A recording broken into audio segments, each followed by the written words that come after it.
Like a trusted turnout jacket you've had for years, Flex 7 outer shell fabric delivers a perfectly broken-in feel on the very first wear. Flexible, comfortable, and powered with the strength of Enforce technology, Flex 7 outer shell fabric is made to move. To learn more, visit tencatafabrics.com/flex7. Flex 7, powered by Enforce technology, only from TenCate Protective Fabrics. Seconds count when responding to an emergency. Minutes save count when documenting your day. Emergency networking makes records management easier and faster with its Fire and EMS solution. User-friendly, complete online and offline functionality, highly customizable, all at an affordable price. For more information, please visit emergencynetworking.com.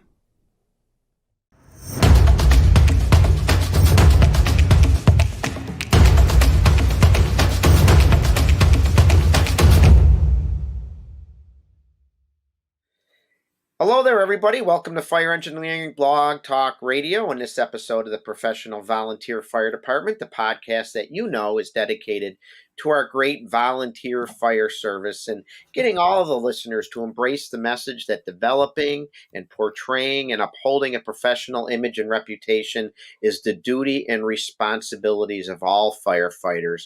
And again, remember, true professionalism is never defined by a paycheck. Tom Merrill, thanks for joining me again on this episode. And I got to tell you, I'm going to start off with it because people have been asking. I know I've been talking about it a lot on previous podcasts. It finally happened. The book, The Professional Volunteer Fire Department, is out. It was released a couple of weeks ago, and it took a lot longer than I thought. We were hoping to have it out at FDIC, but hey, it was worth the wait. I'm really proud of it. You can go on Fire Engineering Books and Video and get a copy. I'd be honored if you did. I've got people that have already sent me copies to sign it for them. Get a hold of me if you'd like me to do that. But I'm really, really proud of it. It's over 373 or 376 pages long, and it's just got a lot of information in it, a lot of things I talk about in my presentations, and to see it come into a book format and be put out by Fire Engineering Books and Videos is I'm tickled. I love it. I'm very honored, and I'm so glad that it's out. And I know people have been asking, when's it coming out? When's it coming out? You keep talking about it. It is out. The Professional Volunteer Fire Department. And you can go on Fire Engineering Books and Videos. Just throw that in, in Google search. It'll take you right to Fire Engineering Books and Videos, and you can find the book there. And I took a bunch of them with me up. I was at the Old Forge Fire School last week. Oh, what a great conference. 525 registered people at this great conference in Old Forge, New York, which is nestled in the Adirondack Mountains. It's absolutely beautiful. Phenomenal people, professional people in a just gorgeous setting. So many wonderful people from the Firefighters Association State of New York, and then from fire departments all over the Adirondack region, even west to my area. Bowmansville Fire Department was there from Lancaster, New York. Cicero was there from the Syracuse area. Tully was there from the Syracuse area. It's not just the Adirondack region. And like I said, over 500 people were registered for this great, great conference. I was able to present the keynote presentation there, Professionalism, Passion, and Pride. And I took some books with me. I don't know. I'm new at this. I'm an amateur. Does anybody want to buy the book? And I sold them all. And I could have sold more. So that made me happy. And I was just a great conference. My poor wife, I drag her with her to that conference because it's up in the Adirondacks where we have a family home. And she had to put up with me talking to everybody, talking fire stuff. They did a fire parade. They had great networking events at night where they had bands and they had a block party and just met so many great people, which again, you that have gone, you know that's what these conferences are all about. So if you ever get a chance to go to the Old Forge Fire School, highly recommend that one. And thank you to all that bought my book. I wish I had more. And speaking of my book, as you know, that's the subject, the information in there is the subject for my presentations. And I'm honored to be back at FDIC next year. And my book will be there. And I hope you can join me at FDIC, which is April 15th to the 20th. Yes, 15th to the 20th in Indianapolis. And my class will be Monday the 15th. I'll be doing a 4-hour workshop. talking about all things professional. So love for you to join us in Indianapolis and take in that great conference. As you know, I talk about it all the time. It's the best fire conference there is in the United States, and hopefully you can join us next year in April. So we're going to get right into it. We're going to get back into firefighting. We're going to get back into some tactics and strategies and some information about firefighting, and specifically the residential so-called bread and butter fire. If you remember, I had Jeff Shoup on for 3 episodes earlier this year talking about nozzles and flows, and we did delve into a little bit of fire tactics for different types of fires. We're going to concentrate on the residential bread and butter fire today. They account for the majority of fire deaths in this country, and there's still a lot of house fires, contrary to some people's belief.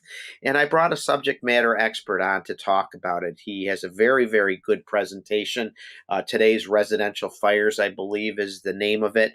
And that gentleman is Jim Duffy. Perhaps you've heard of him. He teaches at FDIC, teaches all over the country. He writes a lot. He's very well known. And he's retired from the Wallingford, Connecticut Fire Department, where he retired as a battalion chief. He started out as one of us. He was a proud volley in Mineola, Long Island, just a few years ago. I'll let him talk about that. And like I said, he teaches. He's an FDIC presenter. He's got an awesome fire engineering podcast with his great friend and colorful Chief Avillo, Anthony Avillo, and their podcast is Fireground Strategies and Other Stuff from the Streets. His resume is long. His experience is second to none. His words of wisdom are wise. And we are so fortunate to have him on the podcast to spend some time with us here on this episode. Chief Duffy, welcome to the show, my friend. Well, thank you so much for having me. Much appreciated. Your words of praise are a little bit beyond who I am and what I am. I'm a very humble person, much like yourself. Yes, I have been doing it a long time. And just by keeping my eyes open and paying attention and watching, I've learned a tremendous amount. But that's not enough. I've gone to classes. I take classes. I'm retired. I'm still going to people's classes. And you use the word the professional volunteer fire department. The words that you share with everybody is true in the career side as well as the volunteer side. You always have to present the best version of yourself when you're in public, not only on the fire scenes. I've never been a big fan of firefighters wearing fire department identifying things in bars and at parties and the like.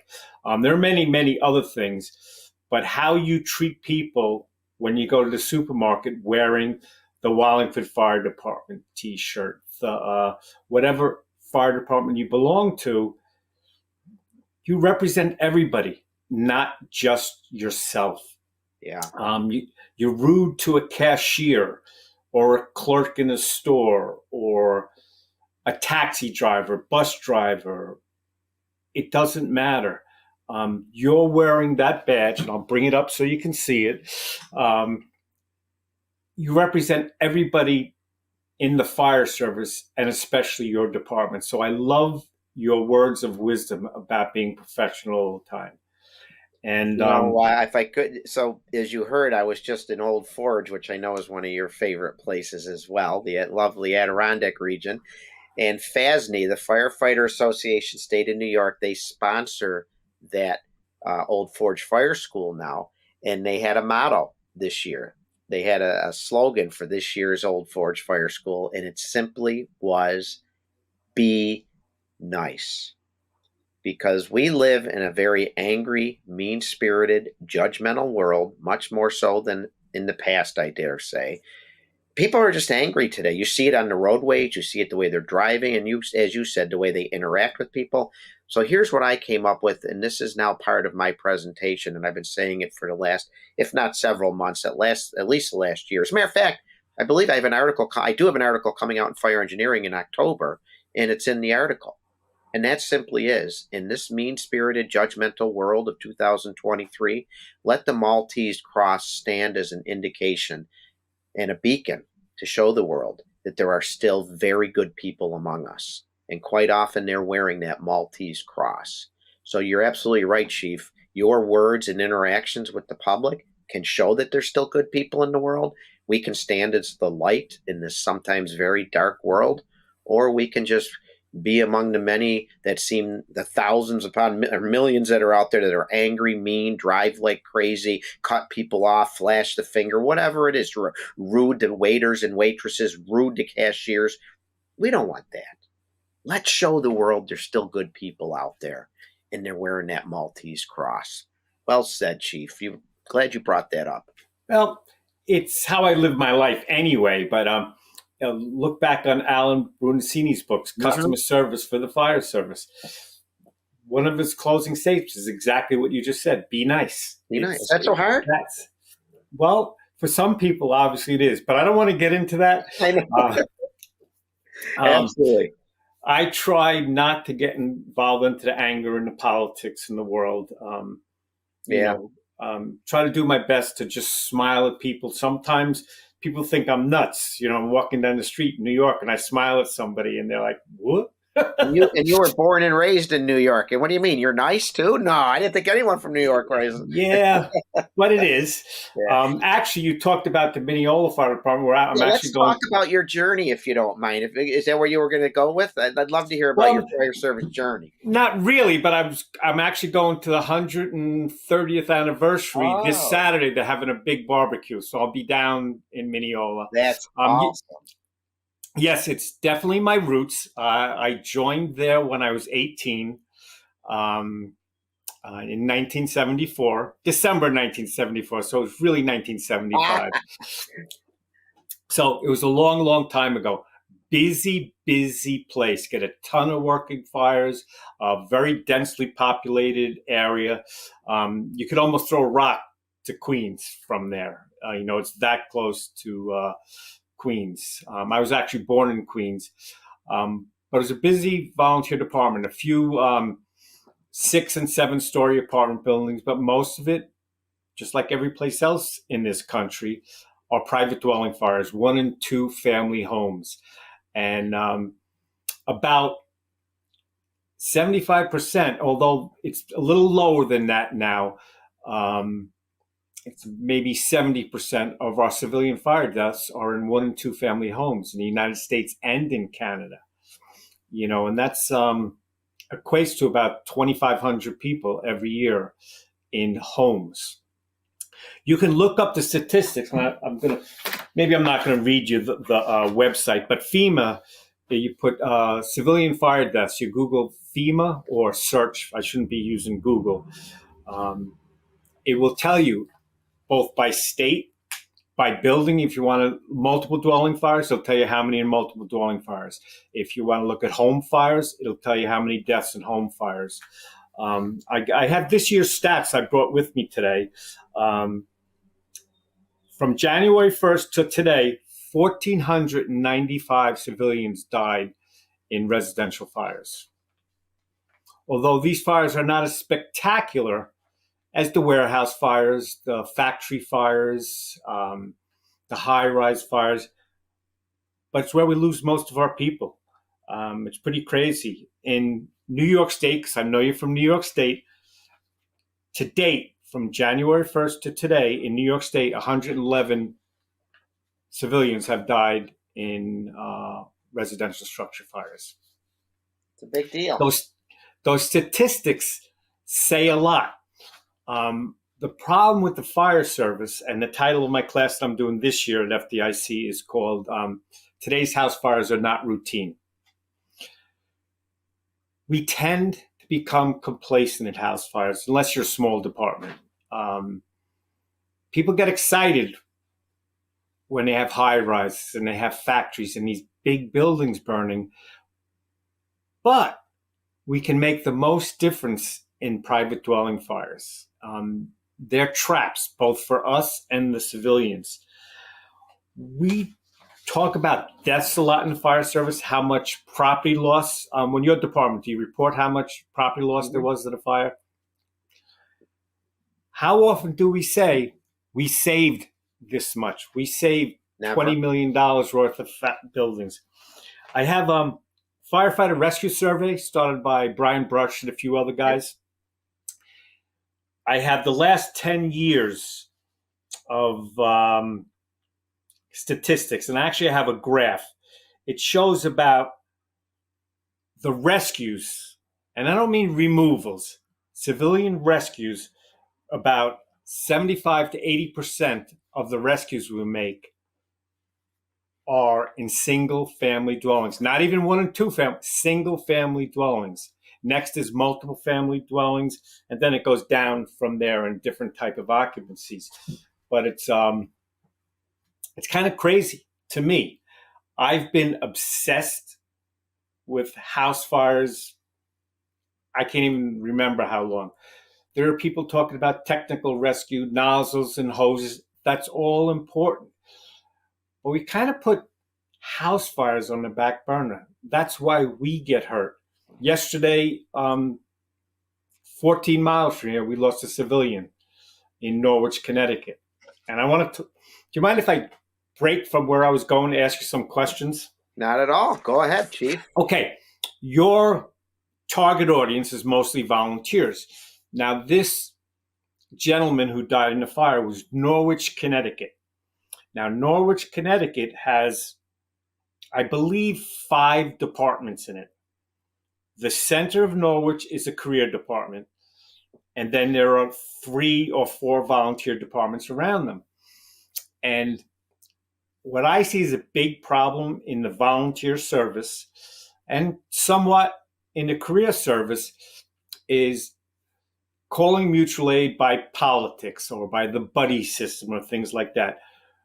In Norwich, sometimes the volunteer companies will skip a whole department to call the buddy in another department to come mutual aid. To me, that seems insane. And I don't know if that had anything to do with yesterday's fire or the death. But this is mind-boggling to me. Geographic boundaries is how they make the decisions who they call. And I think this is a dangerous practice both for firefighters and for civilians.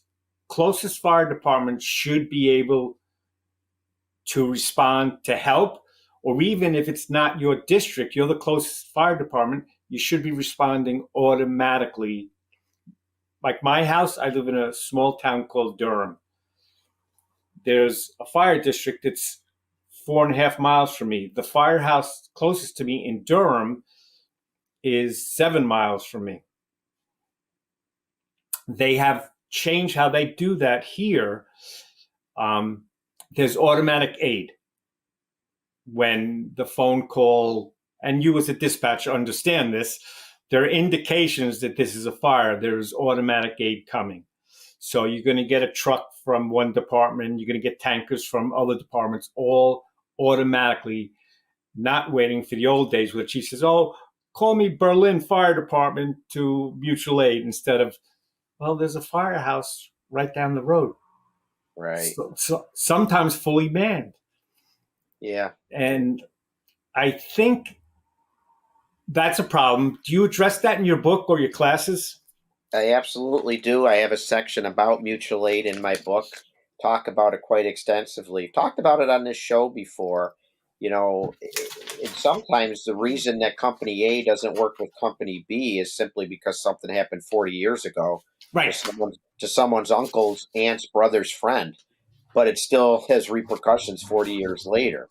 And sometimes it's concerns about training, and sometimes it's concerns about not focusing on the right things. And my simple explanation is, as professionals, we should sit down and talk, air our differences, talk about how we can improve service, and at all times be concentrating on Mr. and Mrs. Smith, the civilian we serve, and what's best for them, because that's what professionals would do. What's best for our constituents? How do we get them the best service at the fastest pace? And we do that by working together. And working together means more than just words on paper. It means getting to know each other. It means drilling together. It means looking at each other's equipment. It means seeing how the radios work. Are they compatible? There's a lot that goes into it. But as professionals, we should be doing that. And it pains me when I read the stories. I don't know possibly what the situation is there. I don't want to speculate, but hopefully, we're getting the message out that I know Billy Goldfeder's written about it quite extensively about do what's right for your community residents, work with your neighbors, train together, get to know them. And if there's some long simmering dispute that started 30 or 40 years ago, get over it and sit down and have a cup of coffee and work it out. I agree 100%. And I think the easiest way to break that, I'll call it prejudices that you have from, and I'm just going to use numbers, company 1 and company 8 and company 4 and company 3. Well, we don't like them. They suck. And then the guys over there looking at, I started working in a combination department. It still is a combination department. When I first started, just before I started there, they didn't like each other. We started training together and they go, hey, you know what? That Jim Duffy guy, he's a pretty nice guy. And you know what? That lieutenant over there at Volunteer Company 22 is a real nice guy. When you train together, I can't say how many times a year or how often, but they get to know you, that you're not just that jerk who wears a different uniform. It's the same with society, with prejudices and, racial or any other discrimination. We think all Asian people are bad, or all black people are bad, or all Irish guys are drunks, and all of that. When you start getting to know these people, they're really no different than you. They're firefighters. No matter where you go. Off the subject, my wife and I were traveling through D.C. She had to go to the bathroom. And we were driving through D.C. We got off the highway. We were in a ghetto. And when I say we were in a ghetto, we were in a ghetto. And she says, I don't want to go to the bathroom anywhere. I said, there's an American flag on that building over there. That's got to be a firehouse. So I pull up on the apron. I knock on the door. The house watch guy comes out and goes, yeah, what can I do for you? My wife's really got to go to the bathroom. And she's kind of nervous about the neighbor. She goes, yeah, tell her, come on. She won't like it, but she can come in and use our bathroom. Do you know what I mean? Yeah. No matter where I go, I reach my hand to anybody. Any firefighter, they'll be willing to, they're no different than you and I. You talked about the Adirondacks.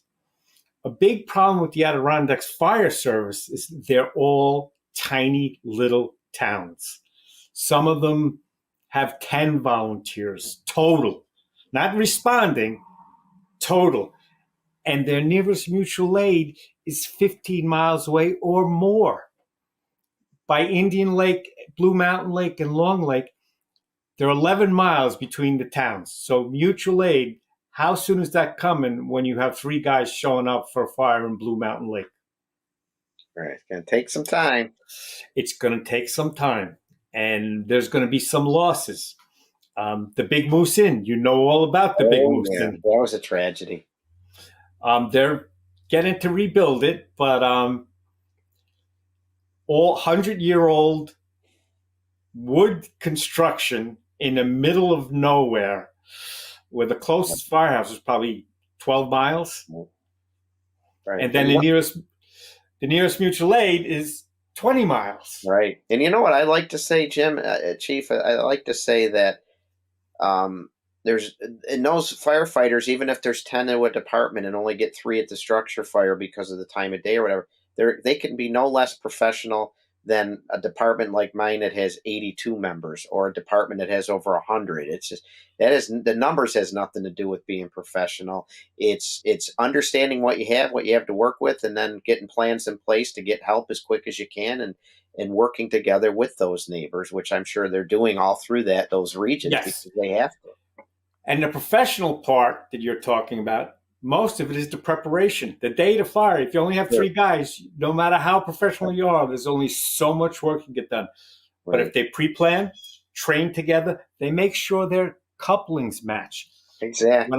When I started as a volunteer, neighbors had different couplings. We had to carry adapters for our neighbor community. Yeah. One had New York Corp and one had National Standard. They're close, but they don't work. So you had to have, we're changing. Different. And the time to find that out is not on the fire ground. Absolutely not. You are so correct. And again, when you go from Blue Mountain Lake to Long Lake and you're wearing your Blue Mountain Lake t-shirt, be courteous. Stop in the firehouse in Long Lake and chat with the firefighters here. Again, build the camaraderie, build the teamwork. Like you said, be the light and take care of it. And chief officers, go knock on the door of your neighboring department and say, hey, we got to work together. We got to, here's when we train. When do you train? Let's get together. Let's talk about standardizing some practices. So when you get to our fire, you know what we're already going to be doing and what we're going to need you to do. It's not that hard. And what I always say, so many ingredients of the professional equation are not rocket science. This isn't a master's level course. I agree with you to some extent. One of the tripping blocks that we have in that, especially at the upper levels, is egos. Egos get in the way. Egos are dangerous. As Brunacini said, egos eat brains. It's how we get into trouble. After a while, and I don't know where it comes from, I've seen it in departments I've been involved with, those guys are a bunch of jerks. And this is coming from chiefs of department. And the members could be friends with the neighbors, but the chiefs are not doing well. And the chiefs are not going to classes. I can't tell you how many fire departments I've taught in where the chief introduces me and then goes back to his office. Now, I understand. They have a business to run. They have financial things. They have the town council, the city council, the budgets, all of that stuff. But if the chief is going to the training, he's sending a message to the members that training is important. If it's a regional training, they get to meet and they get to socialize with these other chiefs. Maybe, you know what? They are pretty smart over there in North Japippi, Pennsylvania. It's not just the political side that the chiefs have to get involved in. Like a lot of places, and I won't say, I'm going to use New York State Chiefs, but they're a very, very good training organization, New York State Chiefs Association. They do a great job. But a lot of places, they just handle the legislative part of it. They go, they lobby, they write their legislators, but they don't get into the operations. And that's what we're here for. We're here to perform at fire scenes and extrications on the highway. The interstate highways, they cross many jurisdictions. How often do we meet our neighbors on the highway? Probably more than at fires. I can remember town north of us, great battalion, actually there were assistant chiefs up there, but the same job as a battalion chief. We would meet at fires. So he pulled up, I pulled up. He goes, hey, this is Wallingford. Who do you want to start the extrication? I said, whoever gets here first. I don't care. Right. But we had that relationship, him and I.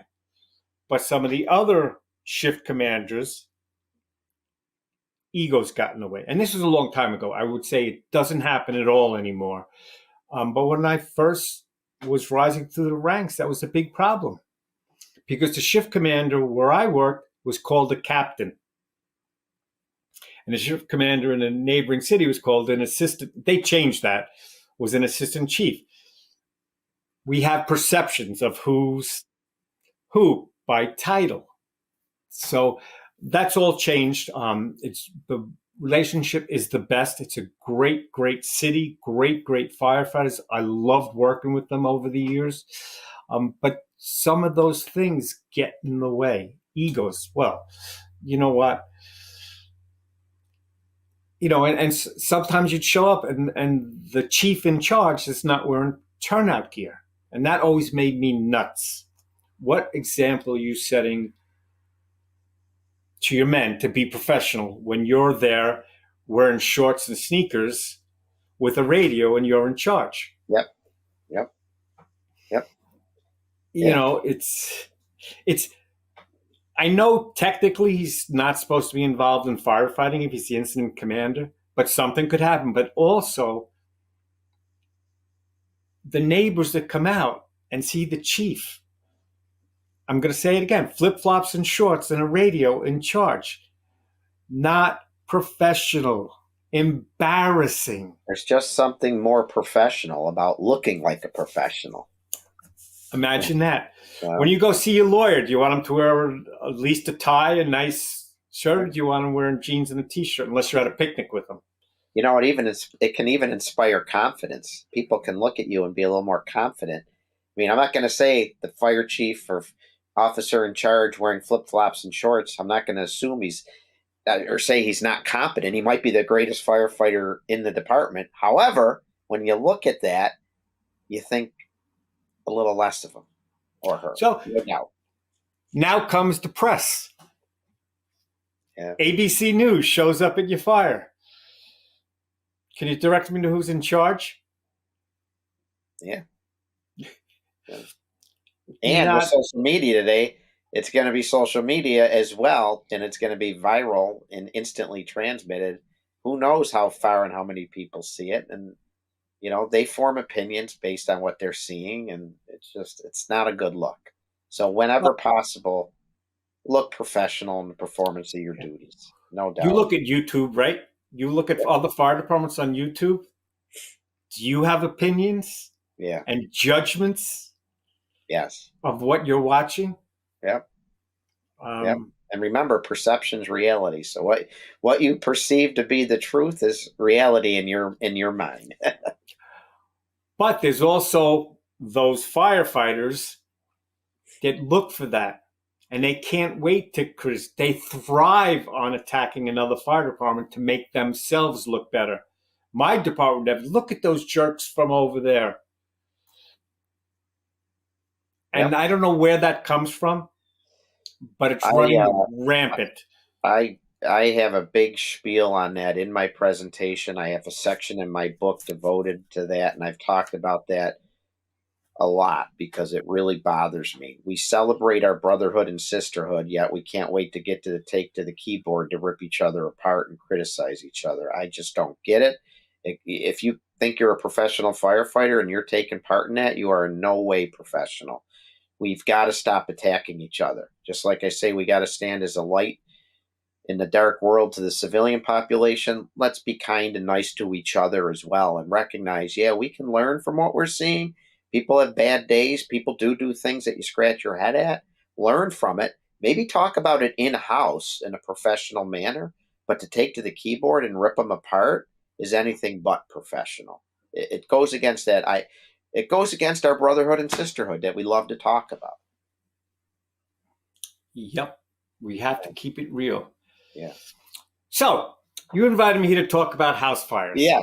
So here's the deal. So let's say this. So just to sum up what we've already talked about, obviously the importance of working with our neighbors, the importance of, hey, when you need help, and we all need more help than ever today because there's very few departments out there that just are teeming with people power. And when you get a fire or a major incident, you're relying on neighbors' help. Hopefully your neighbors help. So put plans in place to simply call for help, empower your dispatch center to send the help from the closest agencies, get to know those agencies, work and train with those agencies, put your ego aside, and sometimes sit down, have a cup of coffee, and resolve some preconceived notions about that department next door, an issue that maybe happened 30 years ago, whatever it is. put it aside, work together, and think of what you're doing, and think about how what's most important is what's going to benefit your community residents. That's what professionals do, right, Chief? Absolutely. What I want to add one thing to that. Everything you just said, put it with our brothers in blue, our police departments. They're our allies too. Yep. We're on the same team. We're on the same side. Does your district cover any interstates? Yes. Okay. And what is it, 90? The 90. Okay. New York So, State Thruway. Just had an actual horrible call. We just had a horrible call there 2 nights ago. A young lady was killed up there, either fell out of a vehicle, was pushed out. They don't know yet what happened. But yes, we were up on 90 just 2 nights ago. yeah. So, police departments. When I first started, not in the volunteer side, because that was all roads, local roads, maybe 4-lane highway with street lights. But when I moved to where I worked in Wallingford, we had interstates and parkways. The state police, all they wanted at that point was the road opened. There was no cooperation. And some of that, I'm going to say, is the firefighters before my time were rude to them, told them, I'm in charge, blah, blah, blah, blah. When I first became a lieutenant on an engine, we probably at least once a day were responding to an accident or a fire on the highway. We would close lanes. And sometimes cops would have a problem with that. After a while, when they were doing an investigation, I'd say, hey, do you want me to leave an engine on scene to protect you guys while you're doing your investigation? They look at me like I was nuts. We started inviting them back to the firehouse for coffee. See, the problem with the interstates, it's not our local police. It's state police on the highways. So we have to reach across. Our local police, we trained with on a regular basis. So we talked to, and they would stop in, have a meal with us or coffee with us. But the state, it came to a while, they were stopping in our firehouse all the time. They would ask, do you want me to close the entrance ramp? They would say, and again, how many lanes do you need? They would ask me. That kind of stuff as years went on. I was there 28 years. From when I started to when I left, it was night and day. Mm-hmm. And it's just being kind, being social to the cops. And it wasn't just the old firefighters who caused the problem. There were the old cops that, they were upset because state law says the senior fire officer has control of the scene on the highway unless it's a crime scene. A lot of the older guys, that wasn't the rule before, and they had a hair across their butt over that. Yeah. But it's slowly, look, we're not here to counteract you. We're not here to work against you. We're here to protect you as well as protect us. Right. You treated each other as professionals. I hate to keep saying that, but that's what it was. And egos were cast aside. Yeah, I won't say the egos totally went away, but we didn't pay attention to them. And why are you sorry you keep saying it? What's the title of your book? The Professional Volunteer Fire Department. Yes. Absolutely. And professionalism is not just how you treat the public socially. It's doing the right thing at fires. I'm going to talk about a small house fire. It was a fire in a dryer on the second floor. They had a little laundry room on the second floor. And I was on overtime. And I'm trying to think. I had 2 of my guys who were also on overtime there. They were on the engine. And the truck boss from another shift, and I'll never forget this. We knocked the fire down, maybe 100 gallons of water total in a little laundry room and in a dryer. But you know what a dryer that's burned smells like? So I go to the truck guy, because typically it's the truck guy's job to remove an appliance that we would do. So I go to the lieutenant and I go, yeah, go get the the dryer out and bring it out and put it on the front lawn. I was, I got to take two. He looked at me and said, I got to take two doors off the hinges. And I didn't say a word. I just crossed my arms and looked at him. And he thought better of it, and he called two guys, started walking up. My two guys that were on the engine were already bringing it out the front door by the time he got his button gear to get it. And here's the way I look at that. Why are we here? We're here to help them. Okay, the fire's out. You want to just go back. You know, you were having lunch or whatever his reason was. But in my shift, we take care of the problem. We squeegee the floor if we can, if we have time. And, you know, we don't always do a great job of overhaul or salvage, but you can't leave a dryer in a house. And it was probably a 3,500 square foot house, nice, maybe 5-10 years old. That dryer sat in that house for 24 hours. The whole house, all their clothes would stink. They would have to have the insurance company replace it. It's that simple. Sometimes it's the simple stuff. But, you know, even at a house fire with serious damage, where most of the possessions and structure are seriously compromised and damaged, and you can still make quite the professional impression on people with how you treat even the burned up clothes, the way you, instead of just throwing it into a pile, you know, taking your time and stacking it neatly. And, you know, you don't know what means what to these people. You know, what doesn't seem anything important to you might be very significant to them. And you can make quite the impression on the people that, I mean, they've had a bad day, right? They've had a horrible day. If they see us callously throwing things out windows, which, understand, in the heat of the moment, we got to do what we got to do. But once the scene's controlled, once the fire's under control, if we can take it back a notch as we mop up and clean up and have some tender, loving care in the way we treat their possessions, it sends a good message to these people that are having a bad day. Ask them where their photo albums are. Right.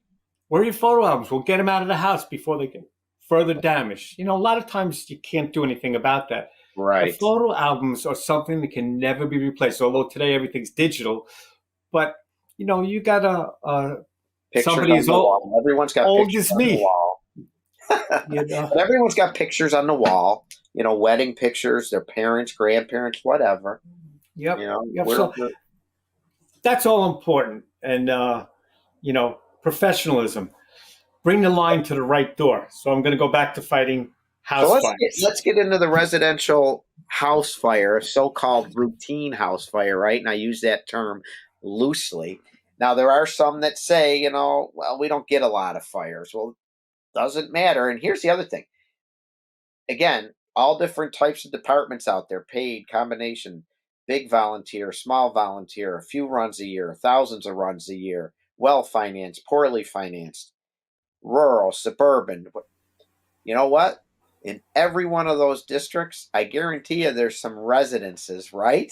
So what we're going to talk about applies to everybody. My brother-in-law works in East New York, in Brooklyn. Not one of the nicest neighborhoods in Brooklyn.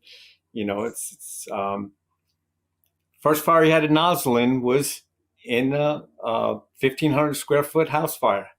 But in a picture of that fire, there are more people on the front lawn than I had in my entire department. I believe. So going back to what you said, the 3-man departments showing up, you have to use the resources you have and size up. When we pull up in front of a house fire or a residential 1- and 2-family home, what are some of the dangers in those houses? First of all, people live there. You know, in an office or in a stationery store, if there's a fire, people are going to walk out. They're awake. They're alert. But in a house fire, people are going to sleep. In a private dwelling, there are no fire doors. You know, maybe from the garage to the house. But if I have a fire in the living room and the kitchen, in a house fire at 2:00 in the morning, where are my victims? Are they in the kitchen? The books say the fire floor is the most dangerous, is where you should search first. 2:00 in the morning in a 2-story or 2.5-story wood frame, most likely, not only, what's the probability, or where is the probability that we're going to have to look for victims? On the second floor, even though there's no fire on the second floor, open staircases, open bedroom doors. The products of combustion rise from that living room fire or kitchen fire to the bedrooms. That's where we're going to find our victims. Don't get me wrong, there are bedrooms on first floors, and sometimes there's single room occupancies where there's multiple bedrooms on first floors. But we need to address that. What's the quickest way to the fire? Fire one, they taught you unburned to burned, correct? Mm-hmm. So there's a fire in the living room. What's behind the front door in a private dwelling? It's simple. Don't. I'm not trying to trick you. It's simple. You know what's behind the front door in your house. My living room. Your living room. So where's the quickest way to get to the fire? And how close to that front door are the staircases to the second floor? Right. Pretty close in most instances. 5 to 10 feet? Right. So the quickest access, the most direct route, is going through that front door. Maybe get down on your knee, hit the living room, then move in. Unburned to burned. Now I got to stretch around, find the back door, go through the kitchen, around a couple doorways to get to that living room fire. So I understand the theory behind unburned to burn, but the quickest way to get water on the fire, in my opinion, every district is different, every house is different. But the most direct route is the safest, the most efficient, and will save more lives. And if you have a truck company, I know out west, a lot of them don't search without a hose line. My truck company or my search team, when they're going up the stairs, having a hose line at that front door protects the staircase, protects the means of egress for the victims and the search team if they have to bail out. There's so many reasons that a lot of the rules that apply to other types of fires need to be different.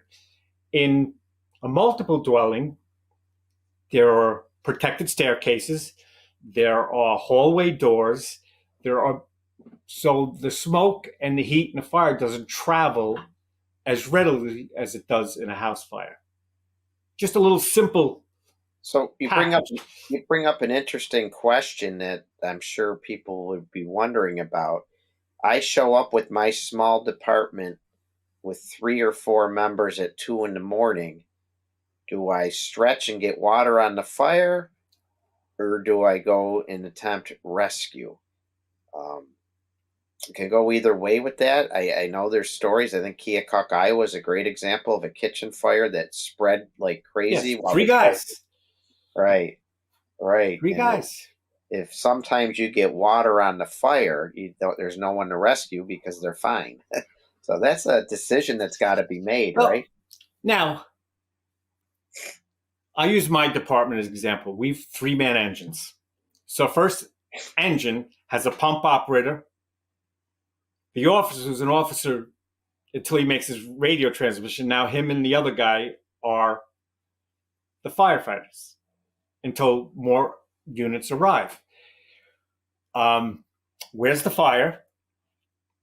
Is there a known victim? Can we stretch a line to the front door, confine or contain the fire? And I have no problem if there's a victim on the second floor and you got a hose line holding a fire on the first floor, one person going. Our SOP, first engine, because other units are coming. We know other units are coming, and they're not usually that far apart. First line goes to the fire. Second, and they search off of that hose line. Truck company, which is usually very shortly behind them, will do a search. Now, if you show up and there's a victim in a window and their life is immediately threatened or they look like they're going to jump, once that pump operator charges that hose line, he can throw a ladder. He's not chained to the pump. And I understand he shouldn't leave the pump. It's not like the old days. Today, you throttle up, you set your governor, you're good to go. Whatever your policy is, whatever nozzle you have, you set it for the one-line operation, 1 3/4. I think personal opinion, and this sounds like I'm trying to avoid the question, what are the circumstances? Right. What is going on? Where is the fire? Is there a known victim that you can quickly grab? Is that victim in immediate danger? Right. Now, that's why I said the one at the window. Are they going to jump? Right. The fire may not be threatening them, but they're screaming they're going to jump. Well, they're scared. They're going to jump. There. We're coming for you. Right. Don't say don't jump, because they're only going to hear jump. Yeah. But I you know what? I don't think there's an either or ever. Yeah, sometimes the answers get water on the fire quickly, and sometimes the answer might be the fire's on this person, we've got to get them out quickly. Right. And you can do multiple things at the same time. If you need 2 people to go get them, again, the pump operator, engineer, whatever you call them, the chauffeur, while you're going to grab the person, they can stretch a line and drop it at the front door and get it ready for when they come out, or the next in engine company. How about this? Oh, go ahead. I'm sorry. No, like I said, it sounds like I'm avoiding the question, but what do I see? How severely threatened are they by the fire? Is contained? Now it's an illegal 2-family home, or single room occupancies. There's multiple people in there, right? And there's a good volume of fire on the first floor, extending up to the staircase. Well, you got to control that staircase because there's 20 people coming down those stairs. So it's what's going on. I can't, there's a lot of times people either or. Like, my department, first in engine, attacks the fire. Second in engine supplies water. Always, always, always. Now, they may say, oh, I got a column of smoke, and they may drop a dry line, wrap the hydrant and go, and they would get on the radio. We carry 750 gallons of water in a house fire. Do you think you could put a lot of fire out with 750 gallons? Leads perfectly to my next question, too, because that's a debate that, to me, shouldn't be a debate. There are some thinking out there that, you don't start fighting a fire till you have hydrant water. And what are you carrying booster water for? There's nothing wrong. Have good SOPs, train your members accordingly, but stretch that line and start using booster water, because you can knock down a lot of fire, if not all of it, while you're working on getting a feed. You'll probably get the fire out completely, my opinion. That's the same people who say they don't want to dump their tank. They don't want to use the mass stream. They don't want to use 2.5 because they'll dump their tank. If you put enough water in the right place, the fire will go out. If you put 50 gallons a minute on a fire for 9 hours, that fire is not going to go out. So, the tanker's not here yet. We don't have a positive water supply. Put the fire out. Right. And if you run out of water, it's going to take a while for it to get going again. Again, I feel very strongly about this. Get water on the fire as quickly as possible. 750 gallons. When I was on Long Island, we had 300 gallons in our booster tanks. But we had a hydrant every 500 feet, which means the longest stretch was 250 feet from any fire in town. Right. So, different rules. Yeah. So what do you say to the listeners are some of the most common hiccups and problems that we have with the residential fire? I think one of them, I'll start actually. One of them is some people just take them for, they're not dangerous, and, they're easy and routine. And I know you like to say they're not so routine. So getting that mindset established in our members when we're training is important, that, every fire is serious and every fire has the potential to not be routine. So what do you say are some of the major hiccups that we can work on back in our hometown volunteer fire department that we need to be Oh. aware of and also to work on, to train on, to get better at? I'm going to say size up. Size up from everybody from the first engine company, the firefighter, the officer, and the chief officer, not looking at the big picture. Now, in a volunteer company, a lot of times there's no officer in that front right seat. It's whoever ends up there. It could be a guy with 1 year on, and the guy driving's got 5 years on, and the guy in the back steps got 3 months on. So those are things. Right. Size up. We tend, at house fires, and engine company officers tend to get tunnel vision. They see fire. They pull up, they see fire coming out of the window. That's all they see. Now you're going up a driveway to a house. They don't see the wire that's burned off the house and it's laying in the ground in the driveway. They're focused on the fire. They don't see the smoke pushing out of the other end telling you, hey, that's a fire in the attic. Or newer houses, the opposite problem. We have a fire in the basement and they're truss-built floors. Now, I just preached to you that we should go through the front door for quickest access to the fire. Did you size it up? Is there a fire in the basement? Are you working above a fire that was built 5 years ago that has trusses and a large open floor plan? There's a saying I've heard out there, through the door and through the floor. We're not paying attention. We don't see what's really going on. Where is the fire? Reading smoke. Phil Joe's coming to Connecticut in next month. The art of reading smoke. We're not looking at the big picture, and we miss that. Most houses. Now, I'm not speaking of ranches, but know the buildings. How can you identify by the windows outside? There's a big bay window. What room in the house is that? Living room. Probably the living room. What's next to it? Dining room. Dining Kitchen. room. So the kitchen's probably in the back. So it gives you some indication. Couple of other things. Where's the bathrooms? Where's the kitchen? How do you find it? Quickest access. Where are the staircases? Although the newer houses today, these giant 5,000 square foot homes, the staircase, where is it? I don't know. You know, know your neighborhood. We have an area we had an area where I used to work. They were ranches, and I call them Ridgeland ranches because that's the name of the street that leads into it. When you open the side door, it blocks the door to the basement. So if you have a basement fire, you can't find. So if you don't know your district, how does that help you? We do medicals. Every time you go into a house, look around. What's going on? EMS size up. Absolutely. It's so important. I'll give you an example where I failed and my lieutenant failed. We had a fire blowing out the windows on the 3rd floor.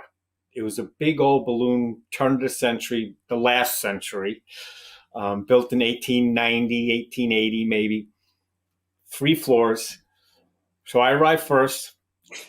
Fire is pushing out of 2 windows, and the roof is starting to smoke. So I opened the front door. I looked. The staircase is right behind the front door. People are bailing out. Engine company shows up. I go to the engine company lieutenant. The stairs are right behind the front door to the left as soon as you go in.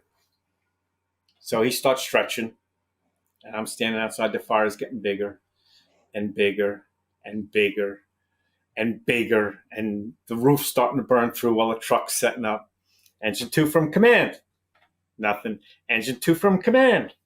Nothing. Ambulance shows up, and on our job, the ambulance crew, the medic crew, will work with usually the truck. But I said, go up there, find out what's going on.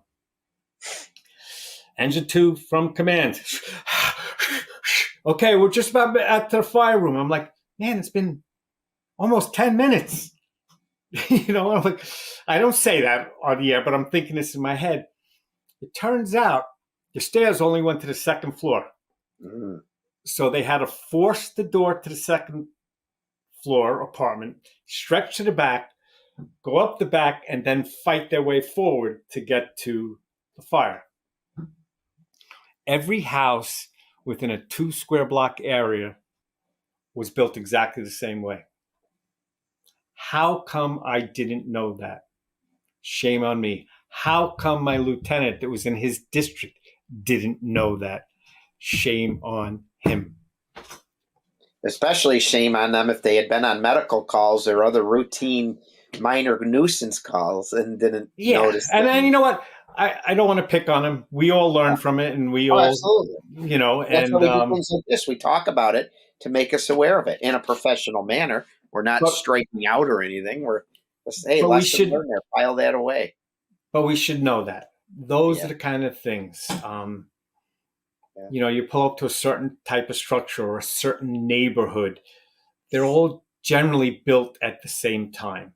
And again, I still look at like that was a bad decision, but also communication was awful.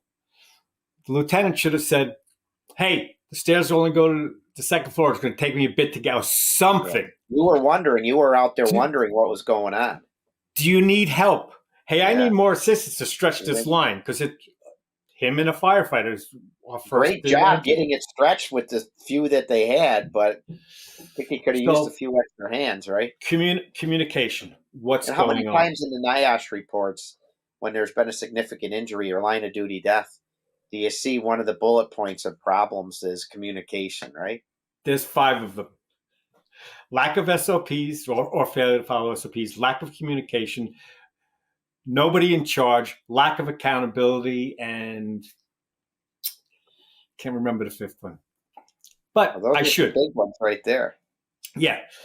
And every one of them, they may not be the main cause, but they're all contribute to it. It's the LODD. The big ones. The big ones. So, yes, absolutely. And again, where are the victims? At a fire that needs water right away, not getting water in a fire. Small volunteer departments, and I'm not picking on them, they have limited resources. Limited. New Haven, 28 people go to a first alarm assignment. Again, up in the Adirondacks, you're getting free for the first 15, 20, maybe 30 minutes. One thing? You have to do search, you have to do ventilation, and you have to do fire attack. Well, you got 3 people, pump operator, now you got 2 people. What are you going to do? Right. Size up what's going on, what's the need, what's the highest priority, and get one of them done well. And how can I make the biggest impact with what I have at this moment, right? So it might be hitting it hard from the yard to put the fire in check, or it might be raising that ladder to get the person out of the window. Yep. Hitting it hard from the yard. That went against everything I believed. Me too. And the thing is, there are departments, some big departments. Dallas, for example, if there's fire shown from a window, they will not pass it to go interior. Now, that doesn't mean 20 seconds of water, 10 seconds of water, and then move and get right in on your attack. Mm-hmm. It's a very valid tactic. It works. I'm not saying, well, fire's coming out of the window around the back. I'm going to go get that and then come back and go through the front door. Yeah. Give it a quick hit. Now, hitting it hard from yard doesn't mean spending 10 minutes squirting water in the window. It's not what it means. It means cool it down, reset the fire quickly, and get in there and get it. You can put the fire out by squirting water in the window, but it's not very efficient, not very safe, and it's going to still be attacking the structure if it has involved the structure already. Right. Yeah. Yeah, I so no, I go was ahead. just I was just going to say, you make some very good points there. And to our listeners who are from a smaller department and that, there's nothing wrong with that at all. Be proud of your department. Just work with what you have, train to what you're going to have. I'm not even opposed, and I think I got this idea from Chief Goldfeder. He said, when people live in a rural area, you might have to be very honest with them and let them know about your capabilities. And here's what we're going to be able to do for you until we get more help, because we just don't have a lot of people in this area. But just so much of this comes down to training and getting your members to operate on the same page and understand what your goals are, right? And that's what the number one thing you just said with the line of duty desk. That's where SOPs, SOGs, whatever you want to call them, come into play. And I call it a playbook. You got to have a playbook. So when you pull up, your members have all been taught how to properly size the building up. And they've all been taught and practiced stretching lines and making the correct decisions. And it comes down to training. Everything comes down to training. But I'm going to go back to, because you asked specifically about volunteers. Everything I spoke about is everybody. But in volunteer departments, the big thing is that it could be, and I said it briefly before, it could be the junior guy making that decision. Sure. It's not just the chief that makes the decision.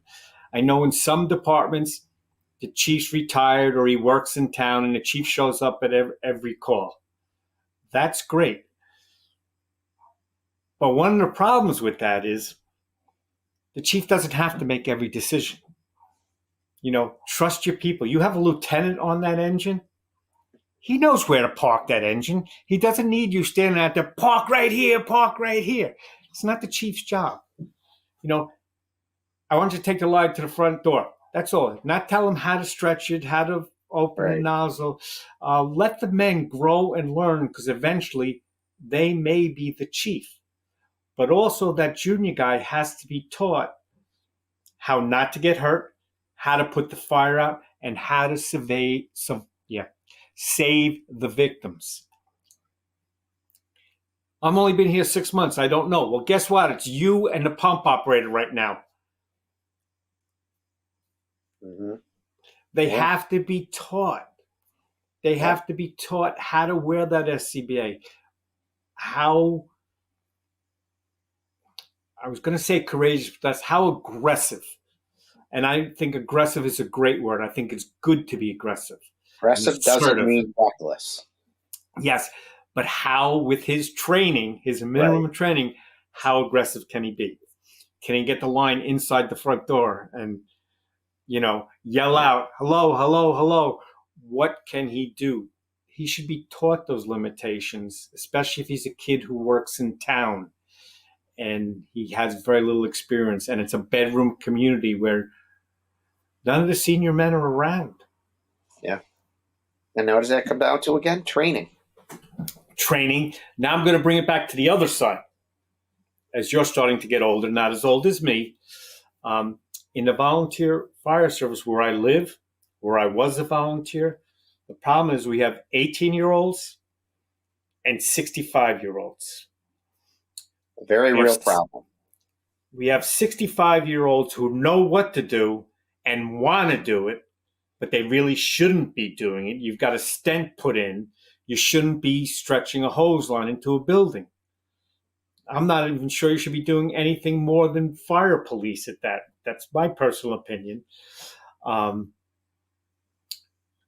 We have these people who are smart and who are aggressive firefighters that want to get involved.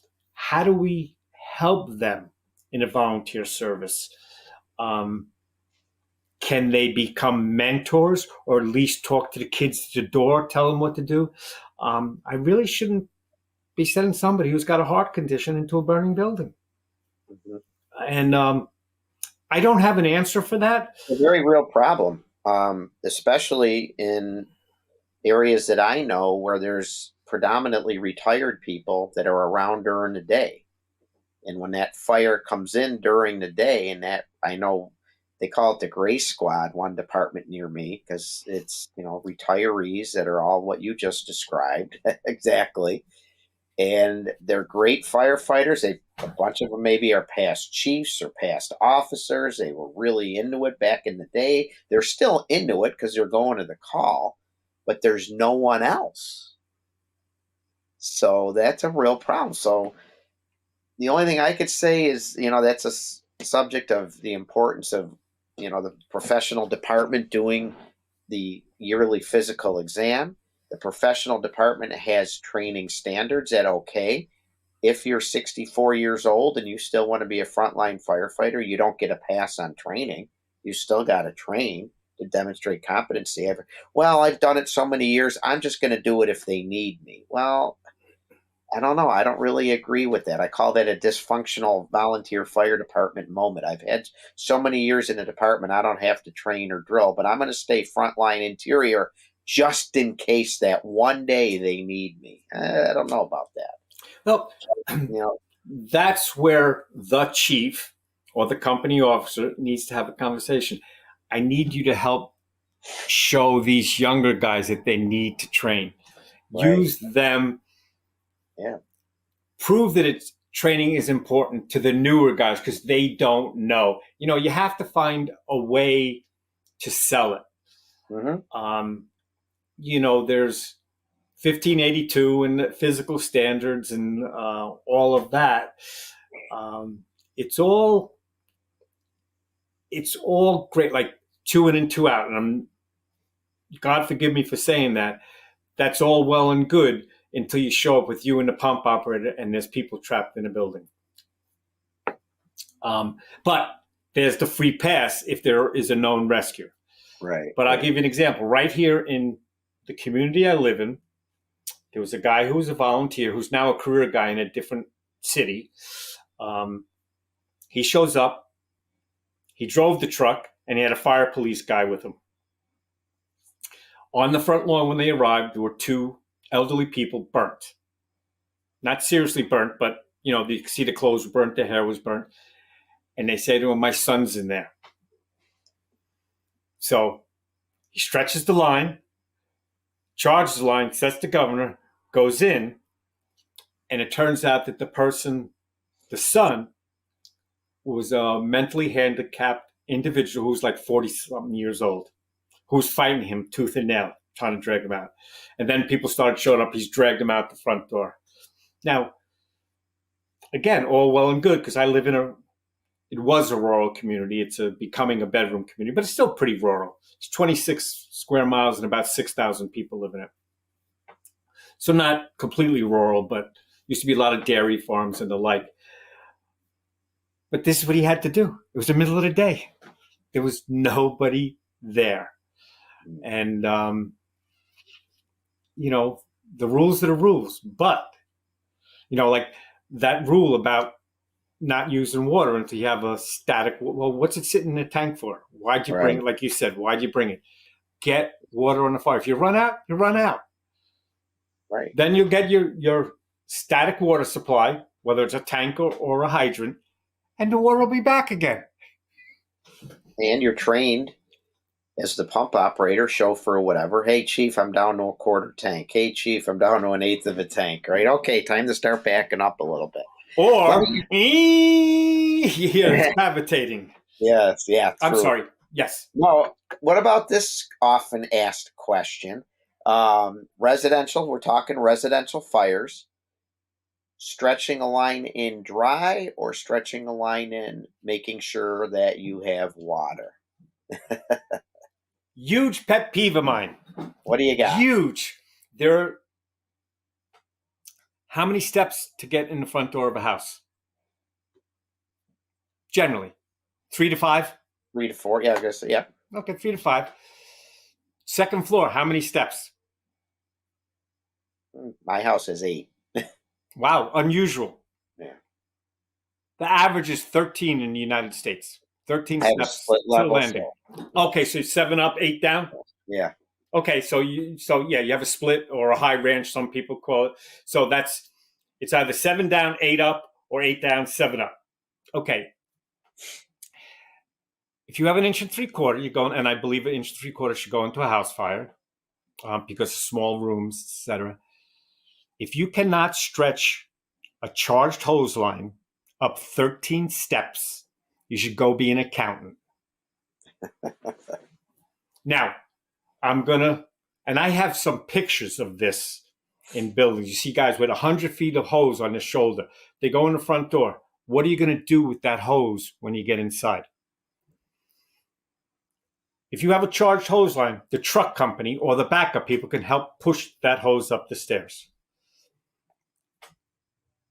You're going up the stairs for a fire on the second floor.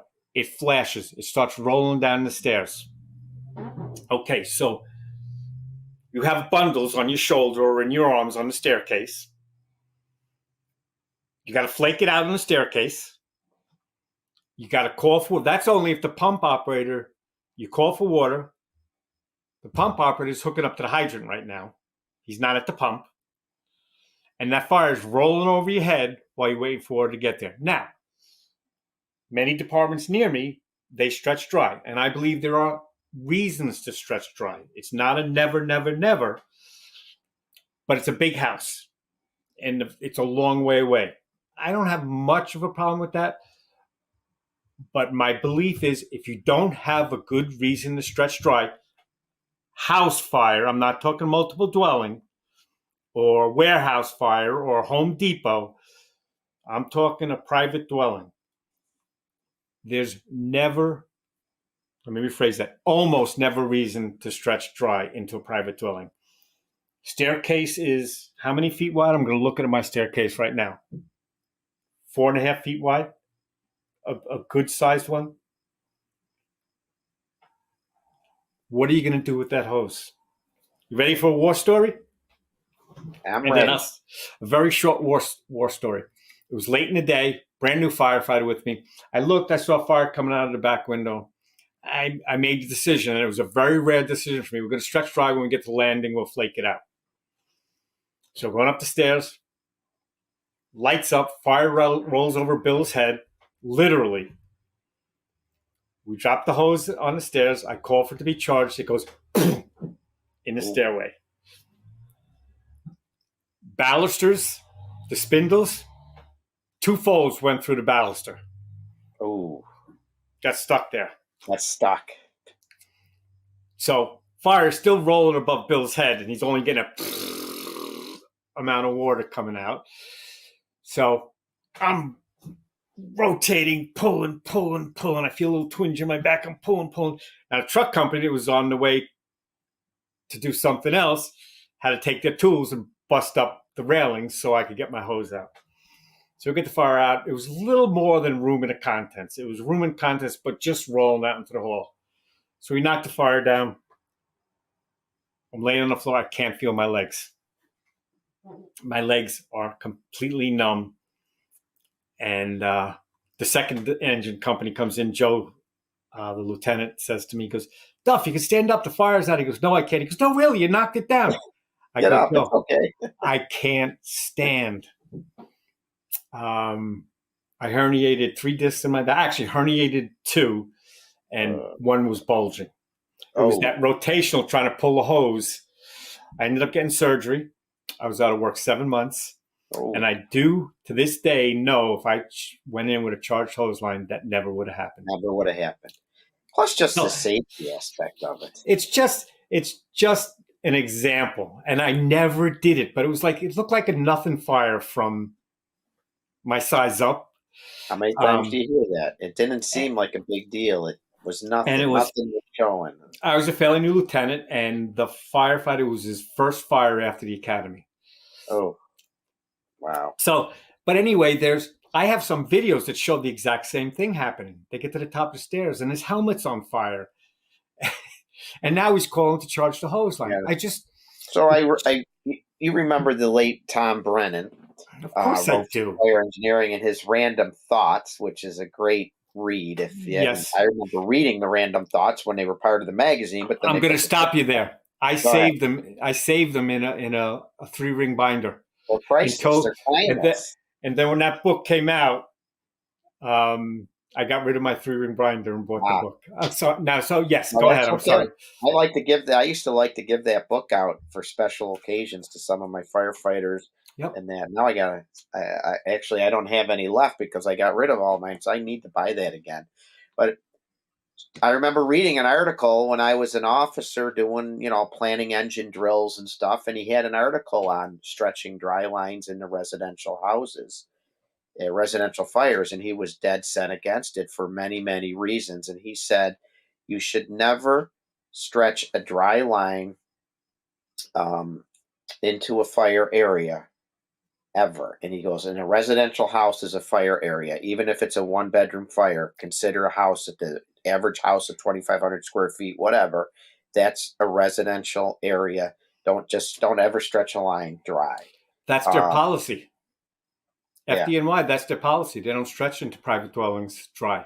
Right. You can make sure you got flow. Make sure you got a good flow. Make sure, that the pressure's set. Make sure you get, it's just, there's so many safety reasons. Where do you hook up in a standpipe building? Floor below. Right. In a house fire, that's the front door. Yeah. I myself experienced it when I was chief of department. We had a daytime residential bedroom fire, and against our SOP, the crew stretched dry and got to the top of the stairs. The fire was coming out of the bedroom down the hallway, called for water, and what happened? Nothing. There was a problem at the pump, and they had to back out. Fortunately, nothing happened, but it was a moment where we could regroup, and then we talked about it afterwards, and they understood the error of their way. They went against our procedures, and luckily nothing happened. But again, it could have. If they had been down that hallway a little bit more when they called for water and didn't have it, that fire might have caught up with them as they were escaping, which is another good point. We talked about it as professionals afterwards, the importance of the post-fire critique. I think that's being lost today. It doesn't even have to be a fire. It could be just a fire alarm investigation call. Are we spending a few minutes at the tailboard talking about it? Don't you think that's important? I do. And as a matter of fact, just before I left, when we went to an automatic alarm, we would stop before the companies got released and we'd talk about it. What if? I actually tried to get it where we would ladder a building, like if it was an apartment building. Right. Anytime we showed up an automatic fire alarm, we would ladder the building, but the chiefs were against it. Oh, if we get another call, then you got to take it down. And, you know what? Again, I understood my place in the pecking order, and yes, chief, and that's okay. I call it the what if drill. I wrote an article for Fire Engineering about it. It's going to be a section, and it is a section in my book. Routine call, you're picking up after a few minutes, the alarm malfunction, the food on the stove. Hang on. Let's talk about it for a minute. What if this was a fire? Yep. And I agree with you. I'll go back one more step. We were talking about the tailboard critique, how important that is. It's so important, but you have to frame it correctly. Absolutely. You're not there to crucify anyone. Right. No judgmental, and go around. Give everybody a chance to say what went right for you, what went wrong. Let them say that this went wrong for me because I did this. Don't let somebody else say you did this wrong. So give them an opportunity to fess up, although that's not really what it is. If I would have done this, it would have gone better. So what went right, what went wrong, and close with what could we do better next time. You have to be so careful because as firefighters, we're type A people. Most of us, not all of us. There are some slugs among us, but what could we do better? Yeah. We're competitive. We have to be careful because it's very easy to say, well, engine 3 did this. Well, you know what? That doesn't fix anything. Now they walk away with a bad attitude. Right. And so you have to be careful. What's the word you use? Professional. We have to be professional. We're not there to attack and critique each other. We're there to critique the incident and what could go better. Yep. But and remember, remember in the volunteer ranks, you want them to go to that next call. They're not Oh, earning yeah. a living doing this. So how you handle them has a direct impact on their Yeah, but you morale. know what? I'm going to interrupt you there a little bit. The career side's not much different. They have to come to the next call, but do they have to be into it? Do they have to They be have to perform professional? the Do they have to better themselves? If right. you're not a good leader and you don't give them the opportunity and treat them like a human being, um, praise them for when they do good work. Again, the book tells you praise in public, Right. critique in private. But I'm Probably, not going to right. go through all that stuff. But say thank you. Walk across the truck room floor. You see the guys doing something, and just say thank you. Nice job. I'm going to tell a story, and I hope this past chief of mine's not listening. But they were doing work. They did some work. I mean, these guys started right after truck checks, working, welding, doing stuff on the truck, making a place to put airbags. So I went to the chief and said, hey, could you just, when you go get your coffee, as you go by, could you notice them and just say thank you? Because you know what? I can't be like you. This is why I promote people like you. And, I just can't be that touchy-feely guy. And it was a very brief conversation. I was like, okay. But Jim Duffy says thank you every day. To have the chief of department walk by and catch them doing something good, like Brunacini used to say, it makes a difference. Even the That most does. jaded slug will notice, hey, the chief did really notice us. He's not such a bad guy. And again, he was probably having a bad day, had a meeting with the mayor that morning. I'm not blaming because I like this person. But I was trying to help him touch. And again, he had a stack of papers on his desk. And you know what? It could have been the moment. He's a nice guy. I like him. Very smart. I liked working for him because I could debate with him. I could, not at a fire, but I think we need to do this. And if you could sell your point, he'd sometimes say, yeah, that's a good idea. He'd say, you know what? Good points, very valid.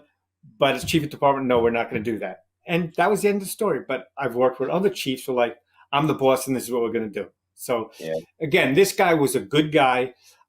Maybe I caught him on a bad day, but I was like, okay. So anyway. It helps to build relationships with people. It truly does. I mean, I know it's cliche, but it's in every leadership book there is. But it true doesn't mean you got to go to dinner with these people. Doesn't mean you're going over to each other's houses on a day off. You're just genuinely being nice to each other, and if you build a relationship, it'll do wonders within the firehouse walls and on the fire ground. I am gonna cut you short because I do have some stuff to do. But what I do want to do is say thank you so much for having me. Pay attention. Always look at the big picture. And if you could bring Mark back in here for a second. Mark, can you join us?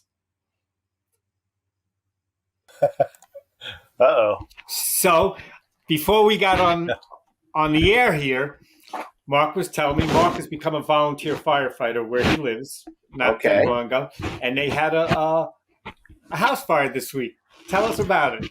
Oh no! I'm putting you on the spot again. No, we did, and it was good. It was, we live on it's basically a retirement island. There's 1,500 people that live here, and you get on an island. Yeah, on an island. So there's no mutual aid is 2 hours ferry ride away. So. Oh, how many hours? Well, it's the ferry is actually 30 minutes, but you got to call them. Then they got to come. They got to get the ferry captain there because it's the middle of the night. So then they have to fire up the ferry. So it's probably if everything works perfectly, and it's the middle of the day, it'd be 35 minutes away. But most in the middle of the night, it'd be 2 hours before. Wow! Imagine that, Chief. Yeah. So we get, it seems about like a fire every 1 to 2 years. It's not that many people on the island. And so for us, what I find interesting is, for us, it's a low frequency, high risk event, to be honest, because we do train, and we got a great chief, we got a great crew that we train on it and every day. And I found that when we showed up in the middle of the night, it's 1:30 in the morning, everyone's exhausted, and we fell back on our training and took care of it. But we were lucky, because if it were a couple weeks earlier when it was really, really dry, I mean, it could have been really bad and windy, and because it's, we live on it's a lot of trees, and but we got a little rain, so it didn't spread as much as it could, and we got in between it and the structures, and the other structures. But luckily, the resident got out and with his dog, and it's the process of figuring out how to rebuild. But yeah, it was training paid off. Training paid off, but I also learned that I'm really out of shape. Yeah, training paid off, and I need to work out more. As with most volunteer departments, we luckily have. I was the young guy for a long time, but we have younger people that have joined, and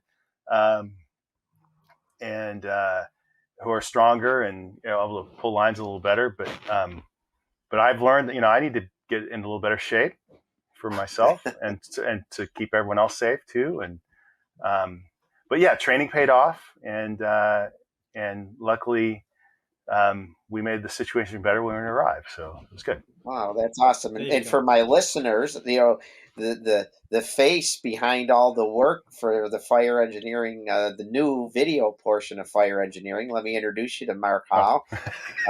What is your title? Are you a producer, or what's your... I know you do a lot. I know. My official clarion title is director of video, but for the podcast, I guess I'm the producer. So yeah. Okay. Well, that's a great job, and it's nice to have you sneak out into the open here so people can get a look at you. Yeah. Thanks for joining. Well, no, I love it. Thanks again, Mark, for everything you do. I just want to. You made me think of something that I was going to bring up, but I forgot to because of the volunteer service. I was teaching at a private company recently, and one of the guys raised his hand and goes, "Why are all the firefighters by me, all the volunteer firefighters, so fat? How do they do their job? They're never going to get me out. I'm going to have to help him out." Now, I know that's a very general statement, and it's not true, but it's something I do see as well. And I see it in the career side. This is not, I think the fire service needs to do a better job on wellness. In a union shop, it's almost impossible to mandate physical fitness training. There are some things you can do, but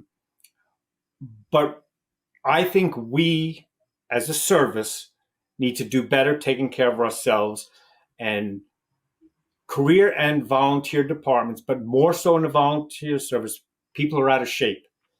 But you have more people showing up like on Long Island, 100 people show up at a working structure fire. So the people who can't do it don't have to do it. In smaller departments, everybody needs to be able to do the job. They need to be able to stretch a line. They need to be able to climb a ladder, and they need to be able to get Mrs. Smith under her arms and drag her out to the medics outside if necessary. And more importantly, the firefighter wearing full turnout gear.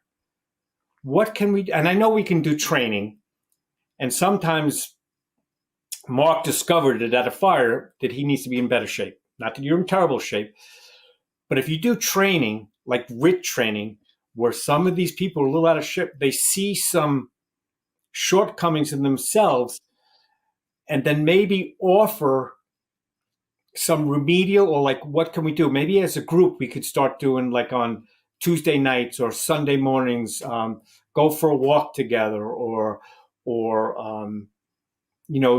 swing an axe on a tire, or whatever it is.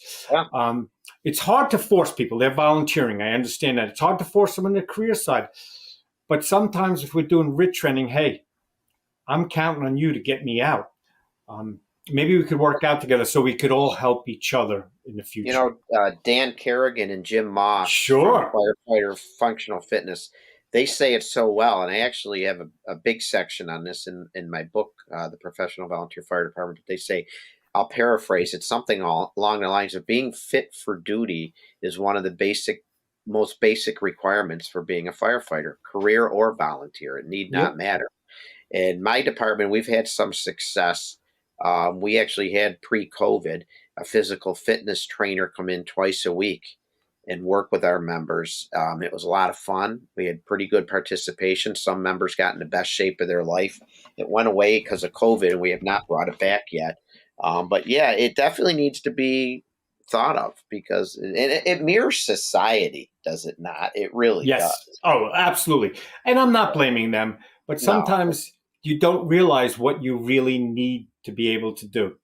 Right. You know, and being CrossFit, it's not necessarily CrossFit. Sometimes I've seen those guys struggle when the guy who's a little overweight can go for hours and not get tired. So again, just try to take care of yourselves, be better. And in closing, I'm going to do what I always do in close on my show with Anthony Avillo is when you have a chance, try to buy American. It's not always easy. It's impossible. I'm looking at a laptop right now. It's impossible to find a laptop made in America. But volunteer fire departments get their funds from taxpayers. Career firefighters get their paychecks from taxpayers. So if we buy American and keep Americans working, it helps us. If that's the only reason you want to do it. But we can blame the Republicans. We can blame the Democrats. You can blame whoever you want to blame. But if we continue to buy stuff made in other countries, example, I'm buying tires for my truck next month because you get 4 for $3. But always looking for the deal, right? Well, you know what? I have a pickup truck. Tires are $300 plus, so that's a big deal. But do you think Goodyear are made in America? Goodrich? I don't know what is. General Tires? Michelin.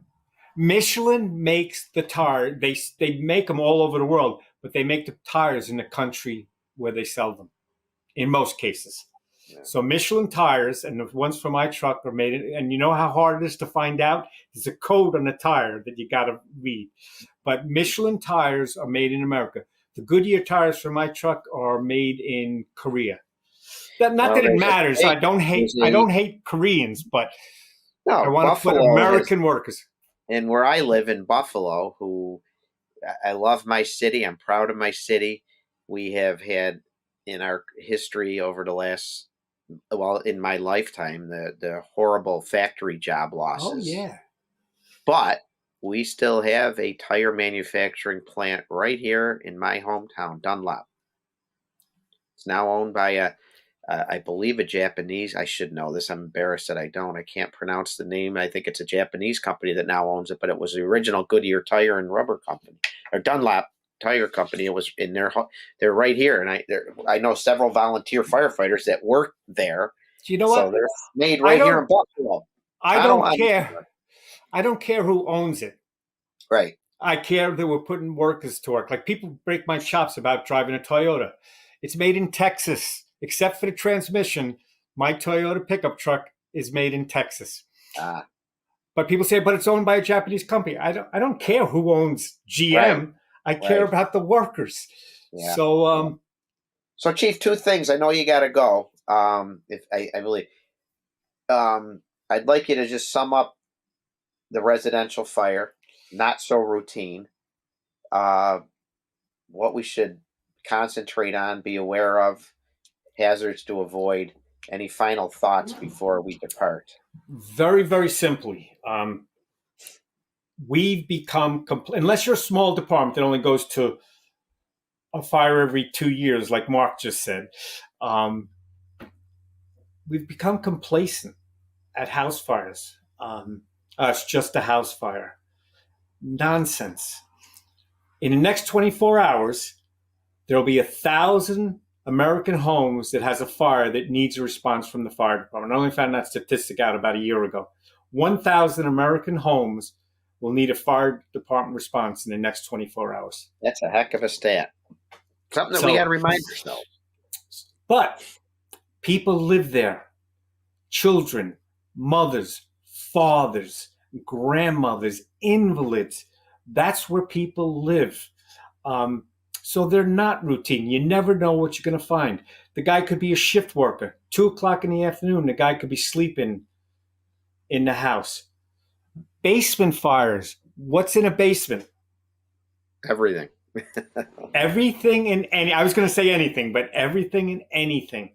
You're working above lawnmowers, motorcycles, hazardous materials, dogs, pit bulls when you go in the back door that want to rip your arm off. And I don't mean to say pit bulls, a dog. You know what? Pit bulls are just like any other dog. It's how they're trained and bred and all that. So I don't want to just... But there's attack dogs, guard dogs. Again, open staircases. One way out of every room.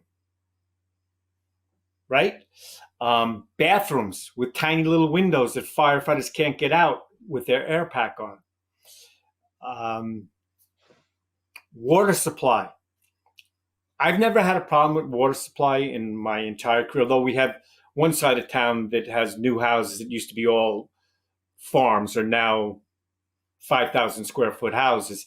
There's no water out there, so we have tankers that come from the volunteer companies and the neighboring communities. But water supply, establish a water supply. The number one priority. Use unique water. I'm going to go there. Number one priority is to put water on the fire. Protect and then, and I won't say and then, or rescue victims. All of our actions must be towards saving lives. And don't stretch dry. I firmly believe in not doing it. If your department does it, you're really good at it. Again, my opinion, there are other departments that do it routinely. I'm not going to argue. I don't work there. Right. They practice at it. They train doing it. It still, to me, is too much of a risk. I was going somewhere.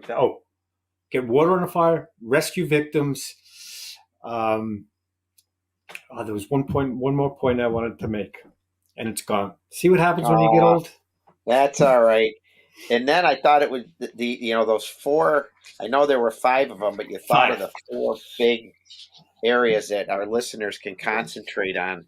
The SOP. Just Google the NIOSH 5. I can do it right now for you, and I'll tell you what they are. Forgive me for looking at my phone while I'm doing this. Well, we knew the first 4 of them.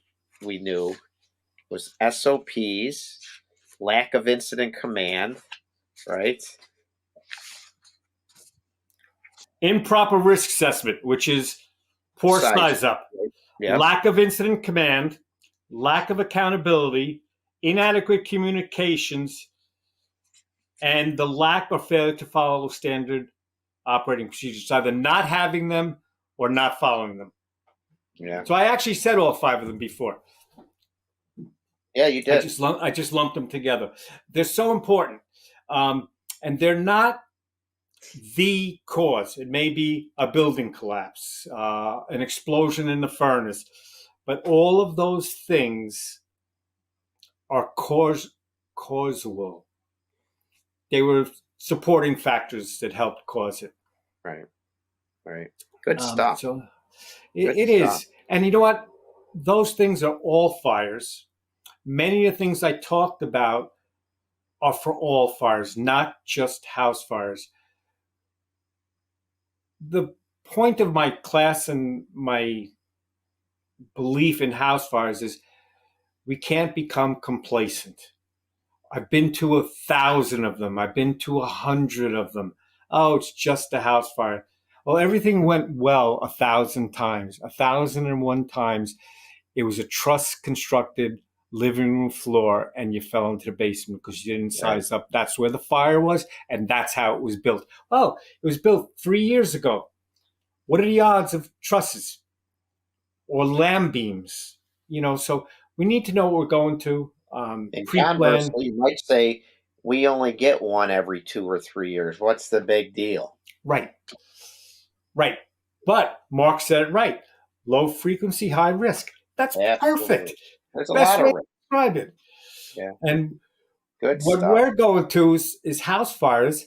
They're high frequency, but we don't think it's a high risk. Don't let your guard down. And I'll stop talking. That's okay. You told me once, I think I said to you something about, you asked me where I'm from, and I said, well, I'm just a volunteer. And you stopped me right there. And that kind of reaffirms what we talked about earlier about your take on volunteer, paid, doesn't matter. And you've said it so many times tonight about being kind, and being kind is one of the equations that I like to say is professional.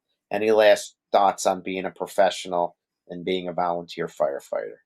Yes, and I stole it from the internet. It's not my thing. Do you want to be the firefighter coming to your emergency? Be the firefighter that you want coming to your emergency. That says it all. It sure does. Or to your mother's emergency. Yeah. Oh, yeah. Yeah. Yeah. I stole that from the internet, so I can't say that's mine, but I love it.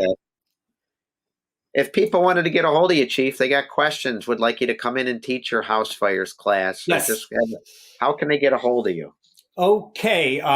Mark, when you edit this, you can put this on because my email is a very long email. It's shift1commander@comcast.net.